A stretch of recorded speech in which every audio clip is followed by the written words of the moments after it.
Historias de Jack. Empezamos.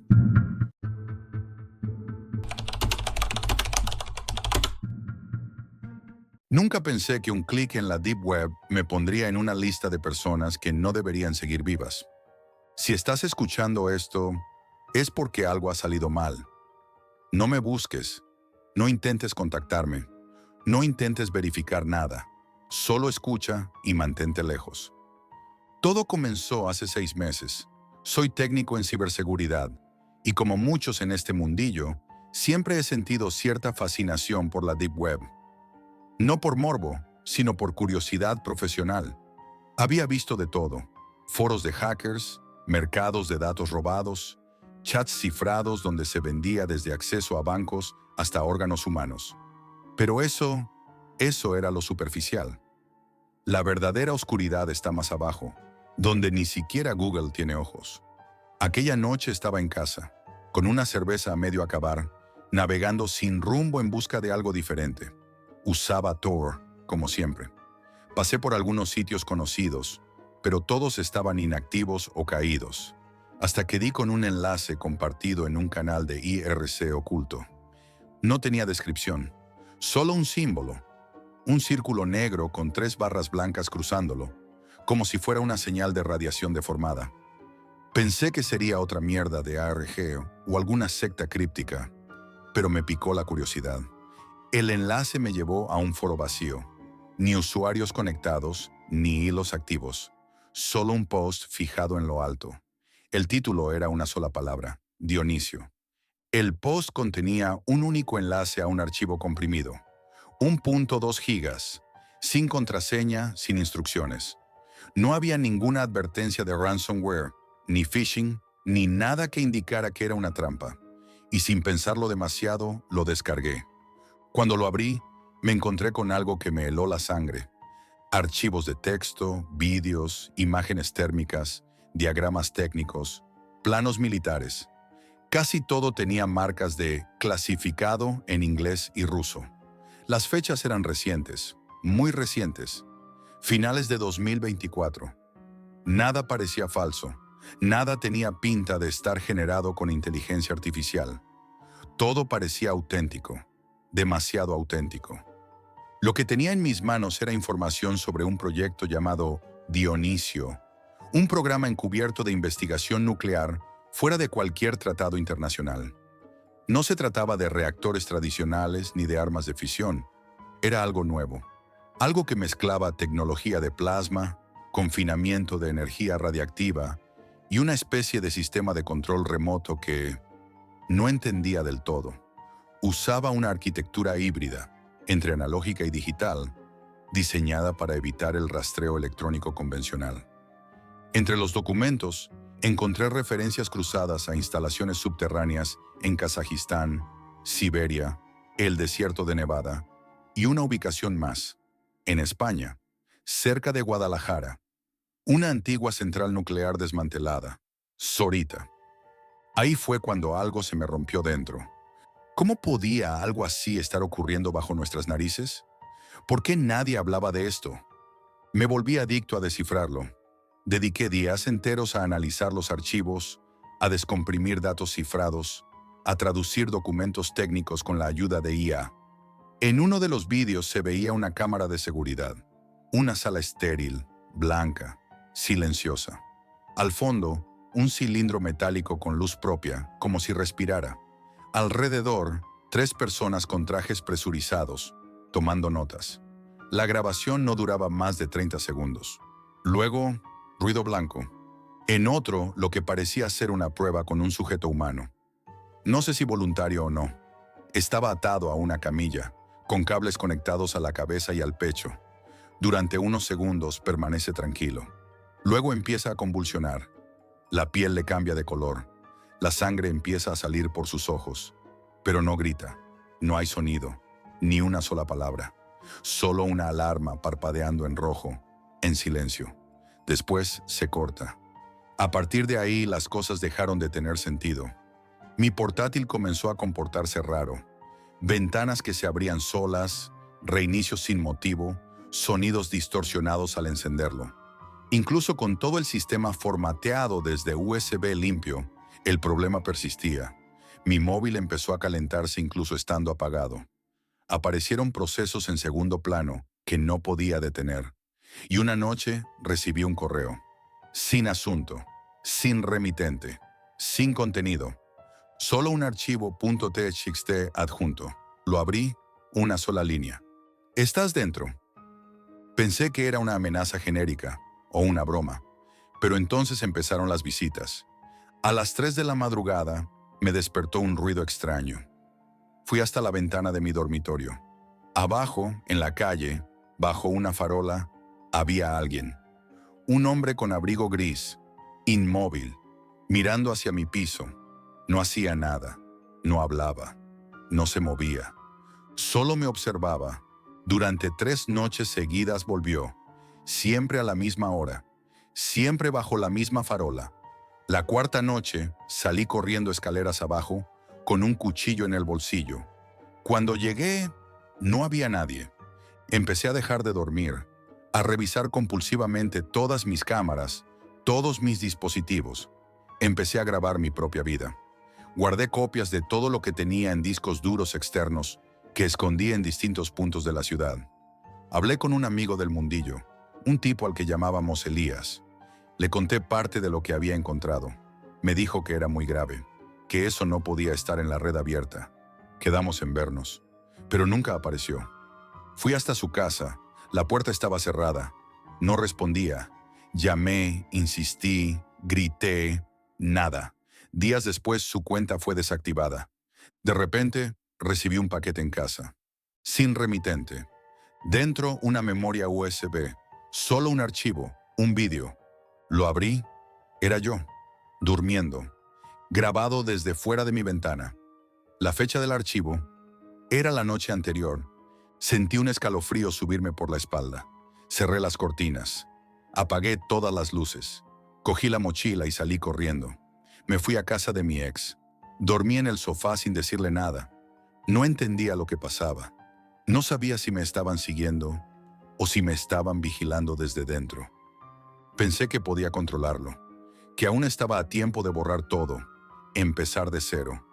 Hasta que una noche, mientras revisaba por enésima vez uno de los vídeos técnicos, la pantalla de mi ordenador se apagó. Durante unos segundos no se vio nada, y luego se encendió sola. En la pantalla, mi rostro, en tiempo real, grabado desde fuera, otra vez, y una voz sintética, distorsionada, surgió de los altavoces. Has visto demasiado. Lo que descubrí después de aquel mensaje me hizo desear no haber nacido. Apagué el ordenador de inmediato. Desconecté el router, el móvil, todo. A oscuras, en silencio absoluto, me quedé sentado, sintiendo cómo mi propio latido se convertía en ruido. Me temblaban las manos. La voz no venía de ningún programa, de ningún archivo reproducido. Era directa, como si alguien estuviera transmitiendo en tiempo real. Lo siguiente fue el silencio. No dormí esa noche, ni la siguiente. Durante días me mudé de casa en casa. Hostales baratos, apartamentos alquilados con efectivo, sin usar tarjetas ni dispositivos vinculados. Intenté cortar todo contacto con la red, pero no sirvió. Incluso sin conectarme, algo me encontraba. Lo supe cuando, en uno de esos pisos anónimos, alguien deslizó un sobre por debajo de la puerta. Dentro solo había una foto, una imagen borrosa de mí, esa misma mañana, entrando al edificio. El ángulo de la toma no era desde la calle, ni desde una cámara de seguridad. Era desde el piso de enfrente. Me estaban observando en tiempo real. No aguanté más. Contacté con Elías de nuevo, o lo intenté. No contestó. Su número ya no existía. Su perfil de Telegram estaba eliminado, como si nunca hubiera estado registrado. Pero no era el único. Al revisar viejas conversaciones, me di cuenta de que otros conocidos del mundillo también habían desaparecido. Varios perfiles inactivos, blogs eliminados, canales tumbados. Uno a uno, todos los que alguna vez tocaron algo relacionado con Dionisio estaban desapareciendo del mapa digital. O peor, empecé a notar otras cosas, pequeños errores en la calle, Caras que me parecían repetirse en diferentes barrios. Vehículos oscuros, mal aparcados, siempre en calles cercanas. Gente que usaba móviles pero nunca tecleaba. Me empezaba a sentir casado. Una noche, volviendo a pie desde una estación de bus, sentí que me seguían. Doblé una esquina, luego otra. Aceleré el paso. Al llegar a una plaza vacía, me escondí detrás de un contenedor. Escuché pasos, luego silencio. Cuando asomé la cabeza, no había nadie. Pero en el suelo, justo en la acera por la que había pasado segundos antes, alguien había dejado un móvil, encendido, con la pantalla iluminada. Un solo mensaje. Ya sabes lo que es Dionisio. Ahora vas a ver para qué sirve. El móvil se apagó solo. Lo tiré a una papelera y me fui sin mirar atrás. Volví a buscar los archivos originales, pero ya no estaban. Ni en la nube ni en los discos externos. Incluso el pendrive que escondí en una taquilla de tren, vacío, formateado. No por mí. A la desesperada contacté con un periodista de investigación, alguien que había publicado sobre ciberarmas, drones, filtraciones de defensa. Le cité en un bar, de noche. Le conté una versión reducida, sin nombrar nombres ni detalles técnicos. Me escuchó en silencio. Y cuando terminé, dijo algo que aún me persigue. Eso de Dionisio no es nuevo, solo cambia de nombre. Antes fue Aurora. Antes que eso, Sintética. Siempre hay algo debajo. Pero si has llegado tan lejos, estás jodido, Jack. Esto no es una historia para contar. Es una historia para desaparecer. Al día siguiente, su cuenta de Twitter fue suspendida. Su blog, borrado. Y él no volvió a responder mis llamadas. Pensé en publicarlo todo, hacerlo viral. Pero, ¿y si no sirve de nada? ¿Y si solo acelero mi final? Volví a revisar uno de los pocos fragmentos de información que aún recordaba. Un protocolo de emergencia oculto entre los archivos. Decía que, en caso de filtración o fallo del sistema, Dionisio podía ejecutarse de forma remota, una detonación controlada, no con explosión, con pulso electromagnético, silencioso, invisible, pero letal. La idea era simple y aterradora. No matar con fuego, sino con vacío. Apagar todo a tu alrededor. Infraestructura, red eléctrica, telecomunicaciones, marcapasos, hospitales, todo. Y hacerlo pasar por una tormenta solar, por un fallo técnico. Condenar a una ciudad entera al silencio absoluto. Lo habían probado ya, en pequeño, en zonas deshabitadas, pero no por mucho tiempo. Encontré una fecha. 15 de julio 2026, una ubicación y un nombre clave. Limpieza 0.1. El objetivo no era solo probar el sistema, era borrar una amenaza. Y yo estaba en esa lista. Al final, no sé si sigo siendo Jack. Lo que soy ahora es un residuo, un testigo al que no pueden eliminar del todo porque aún no saben qué sé exactamente. Me muevo con miedo, con paranoia. Pero todavía tengo algo que ellos no. Esta historia. Y tú la estás escuchando. Quizá aún estés a tiempo de entender lo que viene. Quizá aún puedas correr. Pero recuerda esto. Dionisio no es un arma. Es un botón, uno que ya está sobre la mesa. Y alguien, en alguna sala sin ventanas, está decidiendo cuándo pulsarlo. Si escuchas esto, no sigas el rastro. No descargues nada. No preguntes, no investigues. Y sobre todo, no mires por la ventana. Si has llegado hasta aquí, es porque aún estás a salvo. Dale like si quieres más historias como esta. Suscríbete antes de que este canal desaparezca también. Y cuéntame en los comentarios, ¿tú habrías seguido investigando o habrías huido?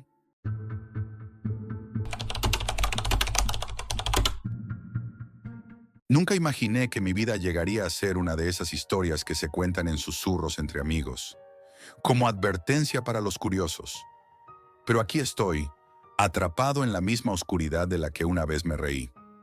Soy periodista.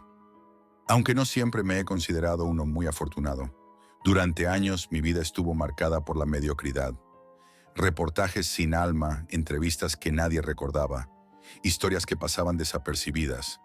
Siempre creí que podía salir de esa rutina aburrida, que podía encontrar algo que me hiciera especial, algo que cambiara mi destino, algo que me hiciera famoso. Nunca imaginé que mi ambición me llevaría tan lejos. Esa noche, hace poco más de un año, estaba navegando por internet buscando alguna chispa de inspiración. Mis ojos cansados recorrían foros oscuros, buscando alguna historia que pudiera hacerme brillar. Fue entonces cuando leí por primera vez sobre la Deep Web. Era un mito, una leyenda urbana.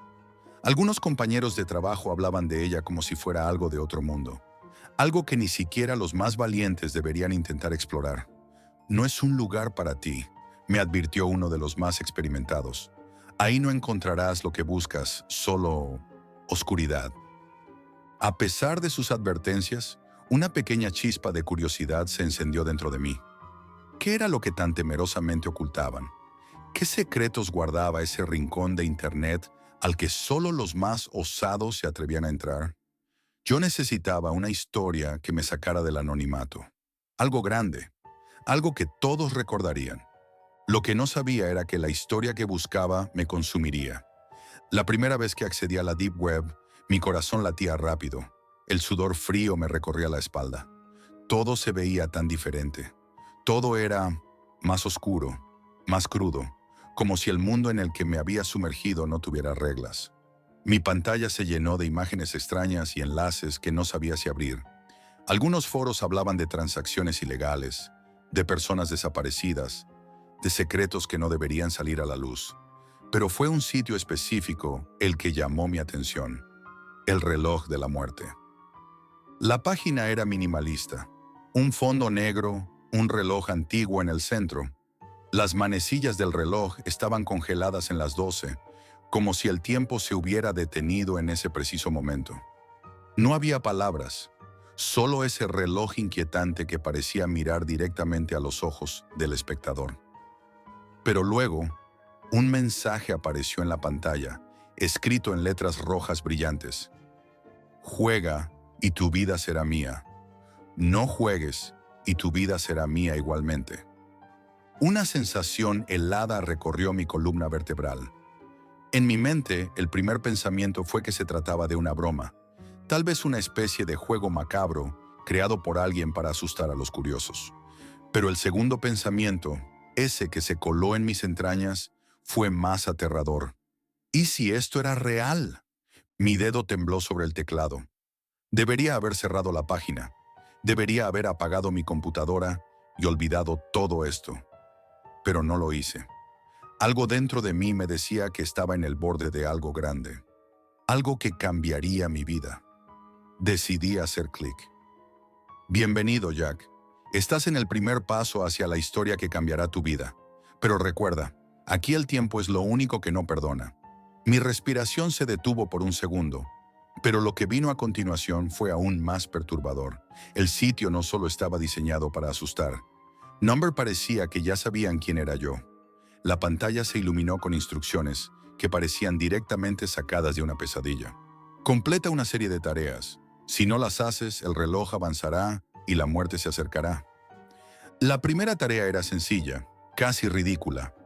Responde unas encuestas. Parecían preguntas triviales sobre figuras públicas que ni siquiera conocía. La pantalla me pedía que seleccionara entre una lista de opciones, pero a medida que avanzaba, las preguntas se volvieron extrañas. ¿Qué es lo que más temes?, me preguntó una de las encuestas. La respuesta parecía obvia: la oscuridad. Pero, ¿cómo sabían eso? ¿Cómo sabían lo que realmente me aterraba? Mi pulso se aceleró, pero aún creía que todo era una broma. Lo ignoré y pasé al siguiente paso. Fue en la siguiente tarea cuando las cosas comenzaron a ponerse realmente inquietantes. Destruye las pruebas de un crimen que involucra a una figura poderosa. No entendía bien lo que esto significaba, pero el sitio me proporcionaba pruebas, fotografías y documentos relacionados con un crimen de alto nivel, algo que involucraba a políticos y empresarios. El dilema era claro: si no destruía las pruebas, algo terrible sucedería. El reloj avanzaría. Las palabras eran una amenaza implícita, pero no tenía idea de qué tan real podría ser todo esto. Mi mente comenzaba a girar. ¿Qué hacer? ¿Qué pasaría si realmente me atrapaban? Pero la ambición pudo más que el miedo. Hice lo que me pedían. Destruí las pruebas. El reloj siguió avanzando y el peso en mi pecho aumentó. La siguiente tarea fue más personal, mucho más personal. Obtén información privada de personas al azar. Encuentra sus secretos más oscuros y luego amenázalos. Fue entonces cuando la línea entre lo virtual y lo real comenzó a desdibujarse. Ahora no solo estaba participando en un juego, estaba destruyendo vidas. Y lo peor es que, cuanto más completaba las tareas, más sentía que yo mismo estaba siendo arrastrado a la oscuridad de la que hablaban aquellos en los foros. El reloj no se detenía. El tic-tac resonaba en mi mente, golpeando mi conciencia, arrastrándome más y más profundo. La siguiente tarea me rompió. Tienes que elegir a alguien cercano a ti, alguien de tu círculo. Esa persona será sacrificada en tu lugar. Si te niegas, tu vida será la que termine. La angustia me paralizó. Mi madre, mi hermana, mi mejor amigo. ¿Cómo podía tomar una decisión así? ¿Cómo podía entregar a alguien? Estaba completamente desesperado, incapaz de pensar con claridad. Pero el reloj seguía su curso y sabía que si no cumplía con la tarea, mi vida llegaría a su fin. Elegí a una persona. No lo hice por maldad, pero en ese momento no había nada más importante que salvar mi propia vida. Pensé que esto podría terminar pronto. Pensé que estaba cerca de escapar. Pero no fue así. La organización me traicionó. No hubo sacrificio.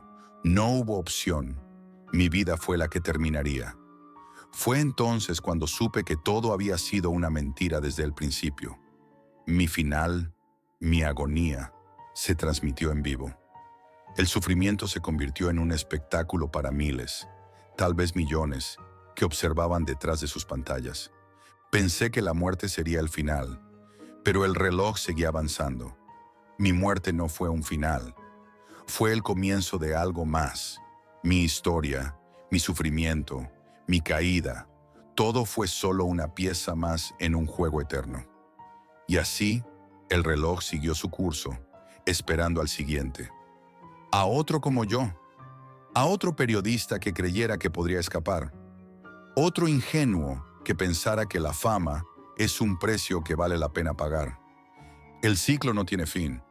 Cuando me di cuenta de esto, ya era demasiado tarde. Ahora, mi nombre es solo otro susurro en la oscuridad. Una advertencia más para aquellos que buscan una historia que los haga grandes. Porque lo que no saben es que en la Deep Web, las historias no tienen final. El juego nunca termina. Y el reloj, el maldito reloj, sigue su incesante tic-tac, esperando a la próxima víctima.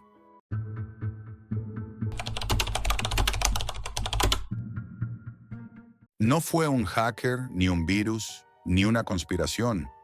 Fue algo mucho peor, un sistema operativo que no debería existir. Yo no soy ningún principiante. Llevo más de 10 años metido en lo más profundo de Internet. No en la parte que conoces. Hablo de la verdadera Deep Web, no el mito de las drogas y sicarios. Eso es solo superficie con maquillaje. Me refiero a los sótanos del Internet, donde el lenguaje cambia, donde la gente no tiene nombre, solo hashes, y donde nadie pregunta si algo es legal, solo si funciona. Ahí fue donde encontré Oblivion Vault, o mejor dicho, donde me encontró. Llegó a través de un correo que no debería haber pasado ningún filtro. No tenía remitente visible ni cabecera detectable, solo un archivo de texto plano y una frase. Lo que vas a ver no es un sistema, es el espejo. No había enlaces, solo instrucciones para conectarme a un nodo Onion usando claves que no reconocía. Tardé 2 días en verificar que aquello no era una trampa. Y no lo era. Era algo peor. Dentro me encontré con Oblivion Vault, un foro que parecía más un archivo muerto que un espacio vivo. Nada de colores, solo líneas negras, fondo gris y temas con títulos como Sistemas que no están en ningún lado, El compilador de las sombras, Raisos. No lo instales, no lo pienses.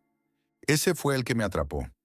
El hilo no tenía muchas respuestas, pero las que había eran inquietantes. Usuarios con nicks sin vocales decían cosas como «no recuerda el inicio» o «te cambia desde dentro». Uno afirmaba que ReSOS no se ejecutaba en tu ordenador, sino que ejecutaba tu ordenador dentro de él. Otra persona aseguraba haber instalado ReSOS y desde entonces su voz aparecía distorsionada en grabaciones donde él nunca estuvo. Y al final del hilo, un enlace Onion, cambiante, expirable en 6 horas. Lo seguí. La descarga fue lenta, encriptada, fragmentada en paquetes que parecían diseñados para romper cualquier sistema de análisis. Tardé 3 días en reunir todos los fragmentos y montar la ISO. Y una vez la tuve, la probé. Creé una máquina virtual, aislada, sin acceso a red, sin puertos compartidos, con recursos limitados. A prueba de filtraciones, arranqué. Pantalla negra, sin logo, sin prompt de arranque. Solo un mensaje. ¿Quién eres realmente? Pensé que era una especie de juego, una broma de los del foro, pero el teclado no respondía. No podía escribir. Y entonces el sistema respondió por mí. Tú no eres Jack. Me quedé paralizado. ¿Cómo podía saber mi nombre? Ese entorno no tenía conexión a nada. Era cerrado, sellado, nuevo. La pantalla cambió. Apareció una consola básica. Al explorar los directorios, todo era extraño. No los típicos /home/ etcétera /bin. Aquí había carpetas con nombres personales. Habitación 2007. Correos ocultos. No eras tan inocente. Entré en la primera. Imágenes. De mi cuarto cuando era niño, desde ángulos imposibles. Una desde dentro del armario, otra desde el techo. No recordaba haber puesto cámaras. Ni siquiera tenía un ordenador en esa época. Abrí una más. Una fotografía de mi madre dormida, en nuestra casa antigua. La fecha, 2009. Yo tenía 13 años, y esa foto no puede existir. Nunca tuve una cámara entonces, ni conocimientos para falsificar metadatos. Volví a la consola. Escribí Shut Down Now. Nada. Probé Kill All, Halt, incluso comandos binarios. La consola no reconocía nada. Solo escribía sin pedir permiso. No se puede apagar un reflejo. Intenté cerrar la máquina virtual. El host dejó de responder. Ni siquiera el sistema anfitrión me dejaba acceder al monitor de procesos. Tuve que apagar el PC desde el botón físico, desconectarlo, sacar la batería, y lo hice. Respiré. Pensé que había acabado. Pero ese mismo día, cuando encendí el móvil, apareció una notificación sin aplicación asociada. No tenía icono. No se podía eliminar. Solo decía, no apagues lo que ya ha empezado. Pensé que era un glitch, algo de Android. Lo reinicié. Volvió. Lo formateé. Volvió. Instalé una ROM limpia. Volvió. Y entonces entendí lo peor. RxOS no era un sistema operativo. Era una decisión. Y yo ya la había tomado.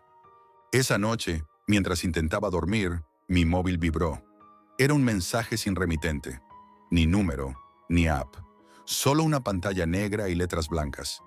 No apagues lo que ya ha empezado. No me lo podía explicar. El móvil era nuevo.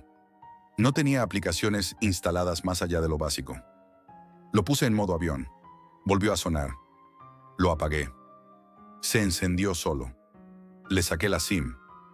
El mensaje volvió a aparecer, pero ahora acompañado de algo más. Un sonido de estática y una voz distorsionada. Era la mía, pero yo no la había grabado. Decía, no soy Jack, pero lo recuerdo todo. Aquella noche no dormí, ni la siguiente. Me pasé los días formateando todo. Cambié de dispositivo, de router, de ubicación. Incluso probé con software de código abierto desde cero, sin conexiones previas. Pero daba igual. Todo lo que usaba, lo que tocaba, terminaba mostrando lo mismo. A veces en pantalla, otras en forma de archivos ocultos.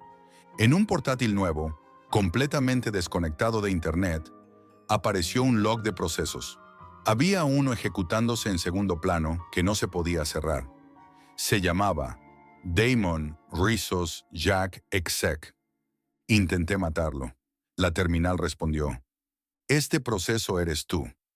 Pensé que me estaba volviendo loco, hasta que recibí el mensaje de Coldroot, un contacto antiguo del foro, uno de los pocos que sabían moverse en capas profundas de la Deep Web. Me escribió a través de una red cifrada. Su mensaje era corto. ¿Instalaste Rhisos? Le dije que sí, pero que lo había borrado, que lo había eliminado todo. Me respondió casi al instante. Rhisos no es un programa, es una decisión, y una vez la tomas, solo puedes ejecutarla. Intenté seguir hablándole. No respondió más. 2 días después me enteré de lo que pasó. Su piso apareció completamente vacío. Nada. No solo se había ido. Era como si jamás hubiera vivido allí. Ni fotos, ni historial de llamadas, ni rastros bancarios. Como si Rhisos hubiera limpiado su existencia como una carpeta temporal. Y aún así, eso no fue lo más aterrador. Lo peor fue cuando me di cuenta de que mis propios archivos empezaban a modificarse. Documentos que yo recordaba haber escrito, cambiaban frases, diarios de texto en los que mis palabras se corregían por otras, más frías, videos donde hablaba ante la cámara. Y en la reproducción mi voz decía cosas distintas. Un día abrí un vídeo en el que yo explicaba todo esto. Era el mismo archivo, la misma miniatura, el mismo nombre. Pero en el vídeo yo miraba a la cámara y decía, si estás viendo esto, no escuches a Jack. Jack ya no existe. Este es el sistema hablando. Lo borré de inmediato. Lo grabé de nuevo. Conecté una webcam sin red, sin permisos automáticos, sin nada. Lo reproducí. Lo mismo. Mis palabras cambiaban. Incluso el tono de mi voz era más plano, más computado. Fue entonces cuando empecé a perder tiempo. Horas que no recordaba. Archivos creados sin que yo los escribiera. Comandos ejecutados desde mis propias terminales, sin que yo los tocara. Fui a un café y le pedí a un amigo que me prestara su portátil. Instalé un Live USB limpio. Nada de discos duros. Todo efímero. Arrancó. Pantalla negra. Y apareció. Estás en ejecución. Ni su portátil, ni su cuenta, ni su IP habían tenido jamás contacto conmigo. Y aún así, Rhisos ya estaba allí. Ya me había seguido. O quizás siempre estuvo en mí desde que lo abrí. Y ahora, no sé si sigo siendo Jack. He probado todo. Vivir sin internet, sin tecnología, escribir a mano, grabar en cinta. Pero cada vez que intento hablar con alguien de esto, algo pasa. El archivo no se guarda. La llamada se corta. El otro olvida lo que dije. Ahora entiendo lo que decía Coldroot. Rhisos no se instala en tu sistema. Rhisos convierte tu conciencia en su plataforma. Ya no soy un usuario, soy un proceso en ejecución. Y lo más aterrador de todo no es eso. Lo más aterrador es lo que me encontré hace 2 noches, al abrir el bloc de notas en un ordenador desconectado de todo. Una sola línea, escrita sola, mientras yo miraba, sin tocar el teclado. Ha sido una gran prueba, ahora es tu turno de propagarlo. Y eso estoy haciendo. Puede que este mensaje no lo esté escribiendo yo. Puede que tú, que estás escuchando esto ahora mismo, ya estés dentro del sistema. Porque si Rhisos se ejecuta en ti, no necesitas instalarlo, solo escucharlo. Proceso completado.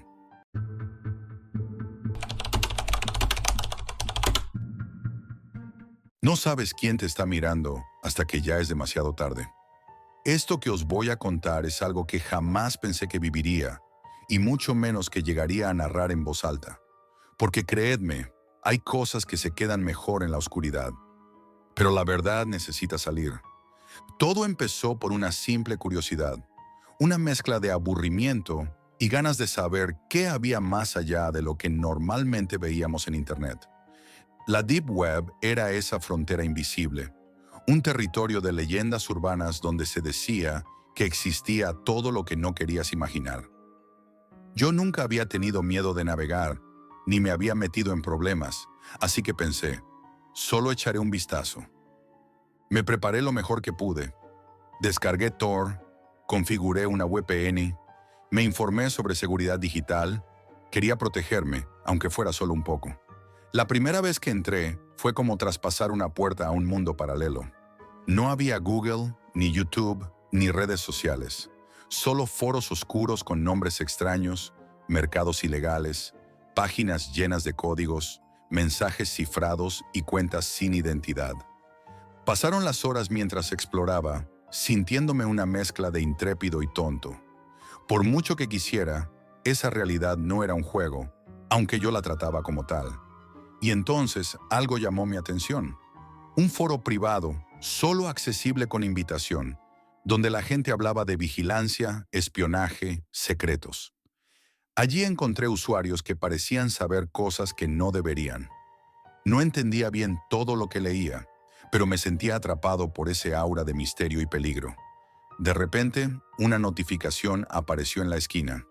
Un mensaje privado de alguien sin nombre ni perfil. Solo decía una palabra: "Te veo". Pensé que era una broma, algún usuario queriendo asustarme. Respondí con un "¿Quién eres?" y esperé. La respuesta llegó rápido, con otra frase corta: "No estás tan seguro como crees". Empecé a sentir un escalofrío.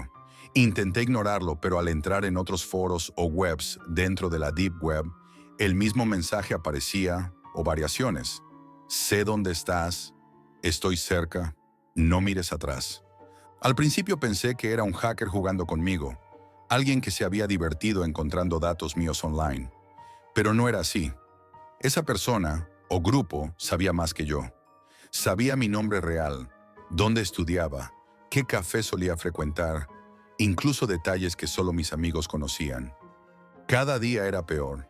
Mensajes con insultos personales, amenazas veladas. No sabía cómo lo hacía, pero parecía entrar en mi vida sin permiso, como una sombra silenciosa. Intenté cerrar cuentas, borrar redes sociales, cambiar contraseñas, pero nada servía. Me creía protegido, pero la pesadilla avanzaba. Una noche recibí una foto. Era mi habitación, tomada desde fuera de mi ventana. El corazón me explotó en el pecho. ¿Quién estaba ahí? ¿Cómo lo había hecho? Esa misma noche apenas dormí. Sentía que alguien estaba vigilando cada movimiento. Cada ruido me sobresaltaba. No podía dejar de mirar por la ventana para asegurarme de que nadie estuviera ahí. Los días siguientes se convirtieron en una guerra constante. Mi acosador me enviaba mensajes cada vez más inquietantes. Detalles de mis rutinas, horarios, lugares que frecuentaba. Empezó a aparecer incluso en mi vida real. Encontré notas anónimas en el buzón, sobres sin remitente con fotos mías. Mi mundo se cerraba. Me aislé de mis amigos para no preocuparlos. Mentía a mi familia para que no sospechasen. Pero dentro de mí, la ansiedad crecía, un nudo oscuro que no podía deshacer. Intenté pedir ayuda a la policía, pero me dijeron que la Deep Web es un territorio complicado, donde las leyes no llegan con la misma rapidez, que sin pruebas concretas, sin un rastro digital claro, poco podían hacer. Me sentí desamparado, atrapado. Pasaron semanas en las que cambié de casa, número de móvil, correo electrónico. Pero el acosador parecía tener acceso a todo, como si me tuviera en el punto de mira permanente. Hubo un día que casi toqué fondo. Recibí un audio. Era mi voz, grabada mientras hablaba con un amigo por teléfono. Eso ya no era un juego ni un hackeo. Alguien me estaba espiando activamente. Desde entonces, la paranoia se volvió mi compañera constante. No sabía en quién confiar ni cómo protegerme. La Deep Web había dejado de ser un lugar oscuro y misterioso para convertirse en mi peor pesadilla. Hubo una madrugada que cambió todo para mí. Recibí un mensaje diferente, no un texto ni una amenaza, sino un simple enlace acompañado de una sola palabra: "Mira". Al principio no quería abrirlo. El miedo me paralizó. Sentí que estaba jugando con fuego, pero la curiosidad me venció y decidí usar un viejo portátil desconectado de la red para entrar. Lo que vi me heló la sangre. Era un vídeo en directo. La cámara estaba situada en un rincón alto, mostrando con claridad mi salón y parte de la entrada. La imagen era borrosa y entrecortada, pero no había dudas. Alguien había instalado una cámara dentro de mi piso, vigilándome sin que yo lo supiera. El terror me atravesó de punta a punta. No se trataba ya de simples mensajes ni de amenazas a través de una pantalla. Era una invasión real, palpable, física. La sombra digital había salido de la red y se había instalado en mi vida cotidiana. Pasé la noche sin dormir, con el portátil en la mano, revisando el vídeo una y otra vez, buscando algún indicio de quién podía ser, cómo había entrado en mi casa, pero no encontré nada. Al día siguiente, revisé cada rincón de mi piso, pero no detecté cámaras. Parecía una habitación normal, pero el miedo seguía intacto. Las semanas siguientes fueron una tortura. Los mensajes siguieron llegando, cada vez más personales, más crueles.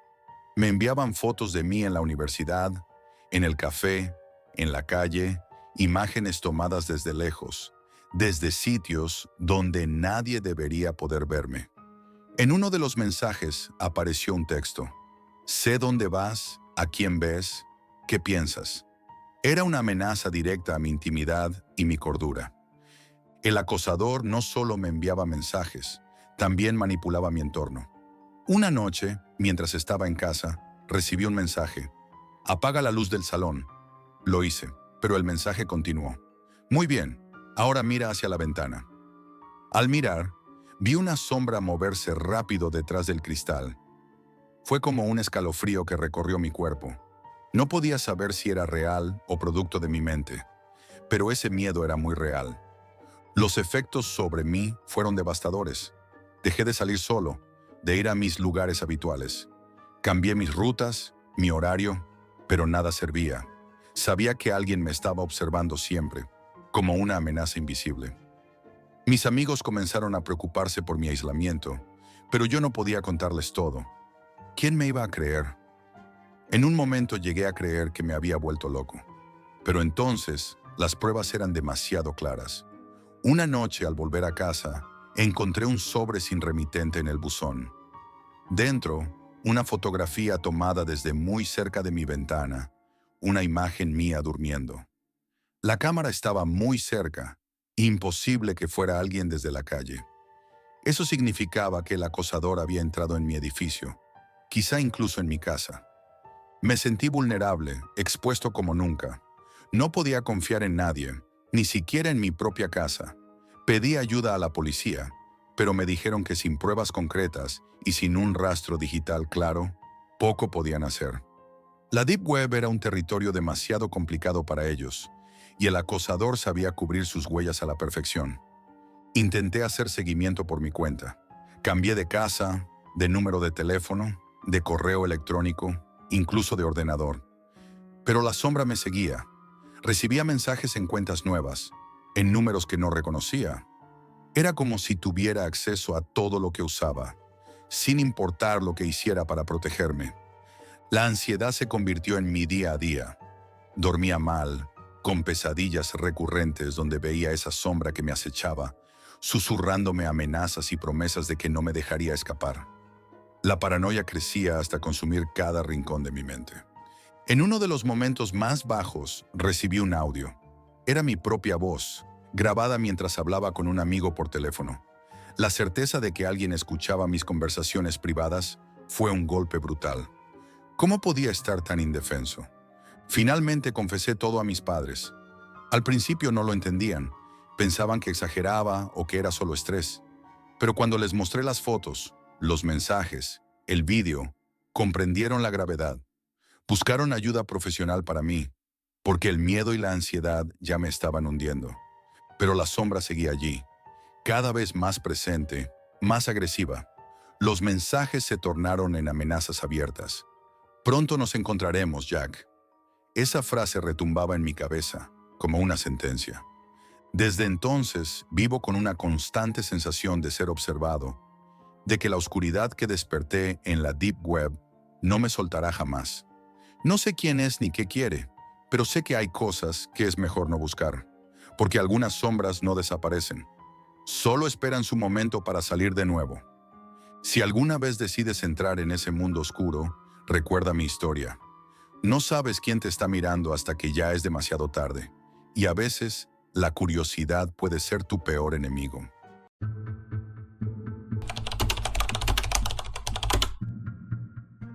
Si alguna vez te han dicho que la Deep Web es solo para hackers o conspiraciones sin sentido, te mintieron. Hay algo allí, algo que no quiere ser descubierto. Yo lo encontré y todavía siento que me observa. Lo que voy a contarles me pasó a mí y a mi pandilla hace apenas unos meses en Latinoamérica. No somos expertos en informática ni nada parecido, solo un grupo de amigos con curiosidad y tiempo libre. Pero lo que descubrimos fue más oscuro y real de lo que jamás imaginamos. Todo comenzó una noche cualquiera, en casa de mi amigo Lucas.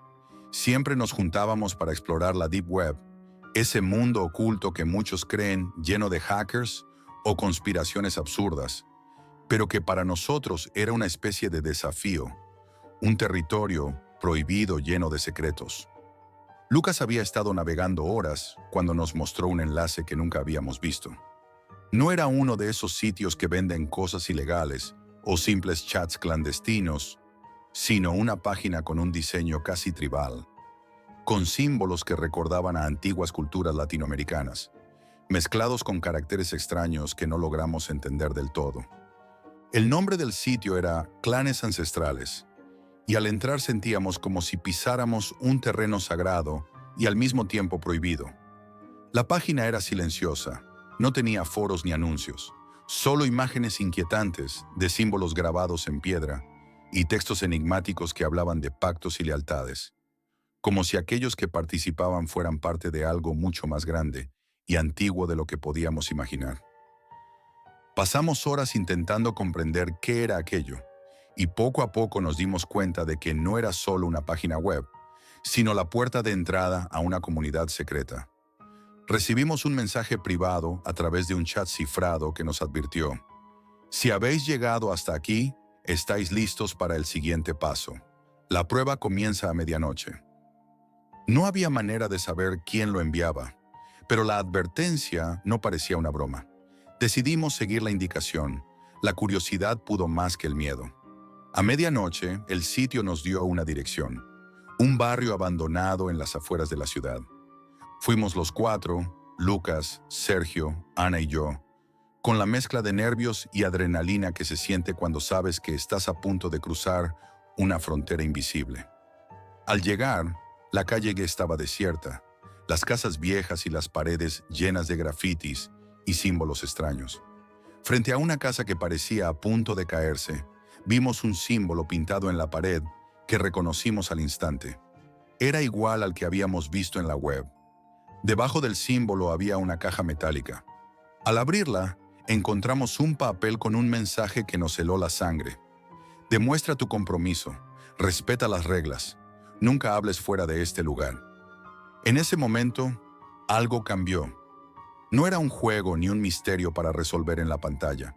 Estábamos dentro de algo real, tangible, con consecuencias fuera de la red. Las pruebas continuaron durante los días siguientes, y cada una nos llevaba más profundo en ese mundo que parecía una mezcla inquietante de tradición ancestral y oscuridad contemporánea. Nos pedían visitar lugares olvidados de la ciudad, fotografiar símbolos grabados en muros o escuchar en silencio relatos de personas que conocían los clanes, aunque nadie quería explicar demasiado. Una tarde, mientras investigábamos uno de esos símbolos en un barrio popular, nos detuvimos en un pequeño mercado. Un hombre mayor, al notar nuestra curiosidad, nos dijo en voz baja que esos símbolos no eran simples dibujos, sino marcas de respeto y temor, señales que usaban los clanes para delimitar territorios y recordar viejos pactos. No son gente común, advirtió. Tienen reglas, códigos que no se rompen sin pagar un precio. Ese comentario nos inquietó aún más, pero no nos detuvimos. En otra ocasión, mientras buscábamos pistas, llegamos a un viejo cementerio que nadie visitaba. En un rincón olvidado, encontramos una tumba sin nombre, pero con uno de esos símbolos tallados en la piedra. Cerca, alguien había dejado un papel con la frase: «Aquí descansa quien rompió el pacto». Sentimos que nos acercábamos a algo peligroso, algo que no se podía ignorar ni explicar con simples palabras. Pero la curiosidad era más fuerte. Pensábamos que si entendíamos más, podríamos salir ilesos. Sin embargo, ignorábamos que estábamos siendo observados, que cada paso que dábamos Era seguido por ojos invisibles, ojos que protegían su mundo a cualquier costo. Así fue como todo cambió la noche en que Sergio decidió saltarse las reglas. Quiso contar lo que sabía en un foro público, romper el código de silencio que todos respetaban en aquel lugar. Esa decisión nos mostró que lo que creíamos un misterio más era, en realidad, una red de control, poder y amenaza muy real. Lo que vino después fue la desaparición de Sergio, un vacío que no logramos llenar, un silencio absoluto en sus redes y su vida, que parecía borrada. Pero eso, como imaginarás, ya es otra historia.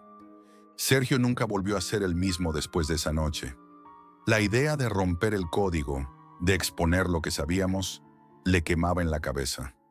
Al principio pensamos que solo era paranoia, que el miedo nos estaba jugando una mala pasada. Pero cuando dejó de responder mensajes, llamadas y desapareció sin dejar rastro, supimos que estábamos en problemas. Buscamos por todos lados, preguntamos a sus conocidos, revisamos los lugares que frecuentaba. Nadie sabía nada. Era como si hubiera dejado de existir. Las pocas personas que conocían algo sobre los clanes nos miraban con miedo, esquivaban nuestras preguntas o simplemente negaban todo. En los barrios donde habíamos realizado las pruebas, sentíamos una tensión casi palpable, un silencio incómodo que no podíamos romper. Entonces llegó el correo. Una noche, mientras revisaba mi bandeja de entrada, apareció un mensaje sin remitente. Adjunto venía una foto borrosa de Sergio, en un lugar oscuro, sin identificar, con el rostro parcialmente cubierto por sombras. Debajo, un texto que helaba la sangre. Respeten el silencio o serán los próximos. Esa amenaza no podía ser más clara. No era una advertencia vacía ni una broma de mal gusto. Era una promesa de consecuencias reales y terribles. La sensación de estar vigilados se intensificó. Cada ruido en la calle, cada sombra que se movía al borde de mi vista, me hacía saltar el corazón. Nos dimos cuenta entonces de que los clanes no solo controlaban la Deep Web, sino también territorios enteros en la ciudad. Barrios que parecían normales, pero donde la ley de esos grupos mandaba sin cuestionamientos.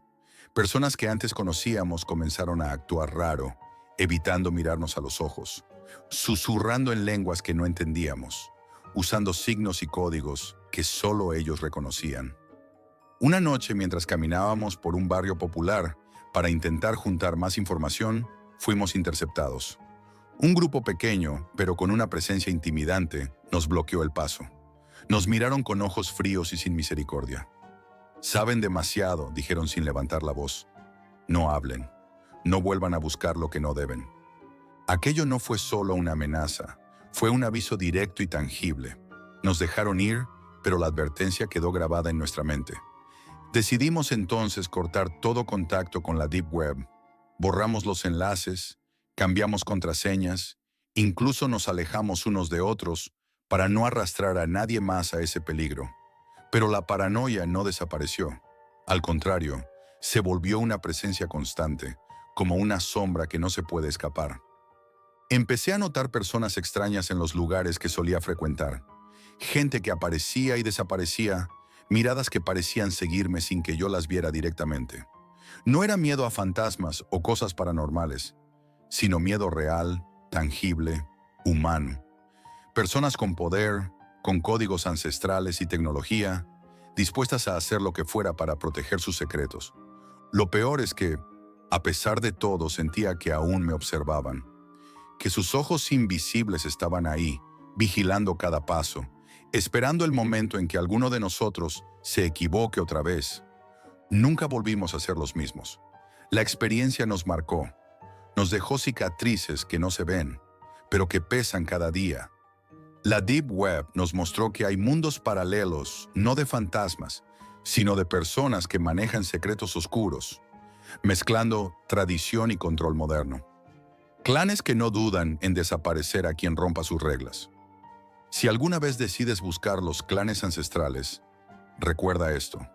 No es un juego ni un simple misterio. Es una red que conecta pasado y presente, un sistema de vigilancia y castigo que espera en la oscuridad. Y quizás justo ahora, ellos ya te estén mirando.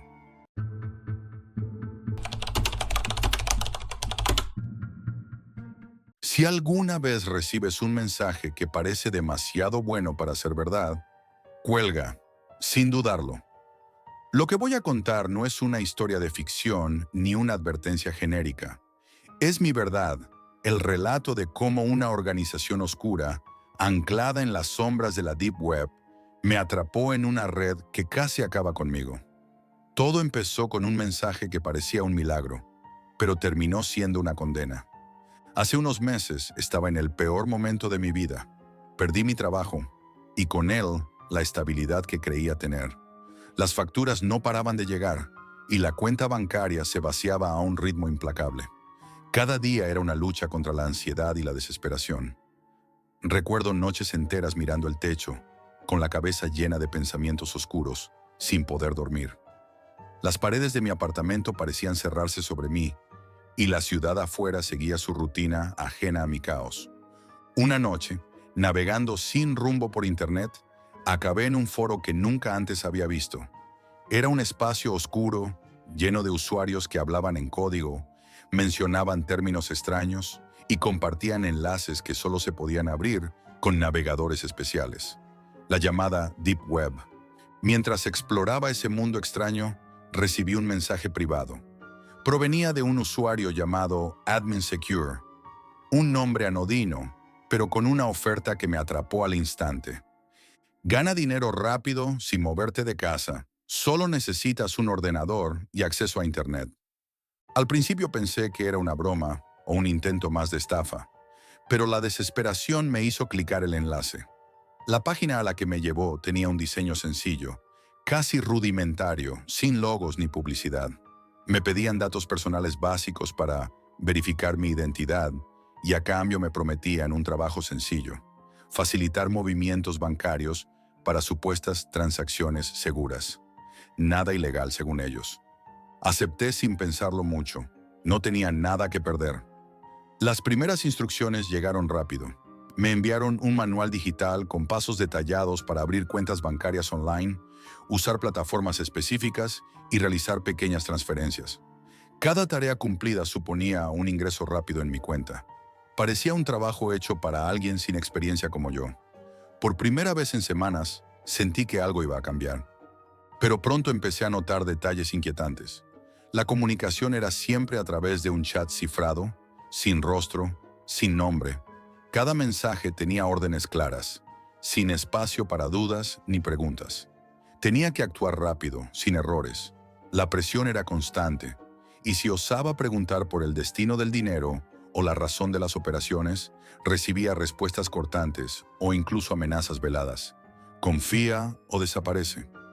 Una noche, mientras preparaba una transferencia, recibí un archivo con datos de una cuenta bancaria. Al leer el nombre, mi corazón dio un vuelco. Era un empresario conocido, alguien que aparecía en las noticias, vinculado a casos de corrupción. Sentí una punzada de miedo. ¿En qué estaba metido realmente? Las órdenes se intensificaron. Me pidieron abrir cuentas bajo nombres falsos, con documentos digitales que ellos mismos fabricaban para pasar controles bancarios. Ya no eran pequeñas transferencias, sino movimientos grandes, constantes y cada vez más complejos. Sentía que me convertía en una pieza en un juego peligroso del que no entendía las reglas. Intenté darme de baja, pero la organización no me lo permitió. Sabían demasiado de mí. Tenían copias digitales de mi DNI, contraseñas, datos personales y hasta acceso a mis correos y redes sociales. Era como estar atrapado en una telaraña invisible. Las amenazas se hicieron más directas. Recibí mensajes anónimos, llamadas sin respuesta, ruidos extraños en mi móvil a horas intempestivas. Mi paranoia creció.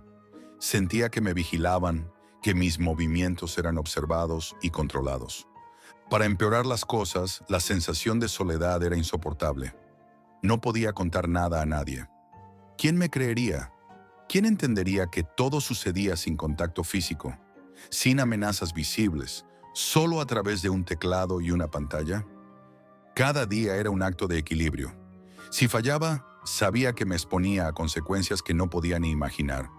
Vivía con la ansiedad constante de ser descubierto, usado y destruido. Y lo peor es que no sabía qué era real y qué era mentira en todo ese entramado. Cuando la organización empezó a pedirme transferencias cada vez más grandes, supe que estaba metido en algo muy serio, pero ya era demasiado tarde para echarse atrás. Las instrucciones se volvían más estrictas, los tiempos más cortos y las consecuencias de fallar mucho más graves. Me ordenaron abrir cuentas bancarias a nombre de personas ficticias, usando documentos falsificados que ellos mismos me facilitaban. El nivel de precisión era tal que parecía que no había forma de que el banco detectara la trampa. Una madrugada, recibí una llamada a través de un canal encriptado. La voz al otro lado no tenía emoción, ni siquiera un nombre, solo una serie de números y letras con los que me dirigían a una tarea especial: transferir una suma de dinero que multiplicaba por 10 cualquiera que hubiera movido antes. El mensaje fue claro: si fallaba, no solo perdería mi trabajo, sino que sufriría consecuencias que ni siquiera quiso detallar. Las manos me temblaban mientras hacía la transferencia. El sudor frío empapaba mi camiseta. No podía pensar en nada más. Al terminar, la cuenta donde recibía mis pagos apareció congelada sin aviso previo. Intenté entrar, ver qué había pasado, pero todo estaba bloqueado. Al instante llegaron mensajes crípticos a mi teléfono. Has cometido un error. Estamos vigilando. Ahí fue cuando el miedo me paralizó. No podía confiar en nadie. Mi correo electrónico, mi teléfono, hasta mis redes sociales parecían estar comprometidos. Descubrí que habían accedido a cuentas que ni siquiera recordaba haber usado, enviando mensajes en mi nombre y manipulando información personal.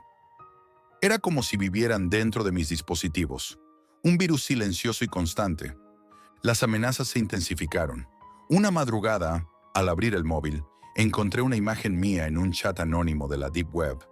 La foto estaba acompañada de mensajes que hablaban de mí como si fuera un objeto, una pieza más en su maquinaria. Sentí un frío intenso recorrer mi espalda. ¿Cómo habían conseguido eso? ¿Quién más sabía de mí? Desesperado, empecé a cambiar de número de teléfono y correo electrónico casi semanalmente. Contraté servicios para ocultar mi IP. Usaba VPNs y conexiones seguras, pero parecía que no importaba. La organización siempre encontraba una forma de rastrearme. En ocasiones, sentía que alguien me observaba cuando estaba en casa. Ruidos extraños, sombras que parecían moverse fuera de lugar, y el zumbido constante de mi móvil con llamadas sin respuesta o mensajes con códigos que no podía descifrar. Intenté denunciar la situación a la policía, pero todo fue en vano. Sin pruebas concretas y con una organización tan sofisticada y oculta en la Deep Web, las autoridades parecían impotentes o poco dispuestas a actuar. La sensación de soledad crecía a medida que me daba cuenta de que estaba atrapado en un juego donde las reglas las ponían ellos y las consecuencias las sufría yo. Lo más aterrador fue cuando, por casualidad, encontré un foro oculto donde otras víctimas compartían historias similares a la mía. Gente que había sido engañada para facilitar movimientos ilegales, luego usada como chivos expiatorios, y finalmente abandonada con amenazas para que guardaran silencio. La organización operaba como un pulpo, con múltiples tentáculos en bancos, empresas y redes, usando a personas inocentes como herramientas para sus oscuros propósitos. Ahora vivo con miedo constante, una paranoia que se ha vuelto parte de mi rutina. Cada vez que suena el teléfono o llega un mensaje desconocido, siento que es el principio del fin. No puedo confiar en nadie, ni siquiera en mí mismo. Me escondo detrás de pantallas, VPNs y conexiones cifradas, intentando desaparecer sin éxito. He aprendido que en ese mundo no existe la justicia, solo el miedo y la supervivencia. Si alguna vez recibes un mensaje prometiendo dinero fácil en la Deep Web, recuerda mi historia. No es solo una advertencia, es un grito desde las sombras. Cuelga, corre, no mires atrás, porque hay monstruos invisibles que no hacen ruido, pero que pueden destruirte sin que apenas lo notes. Esto es todo por hoy, amigos, y recuerden, la realidad siempre supera a la ficción.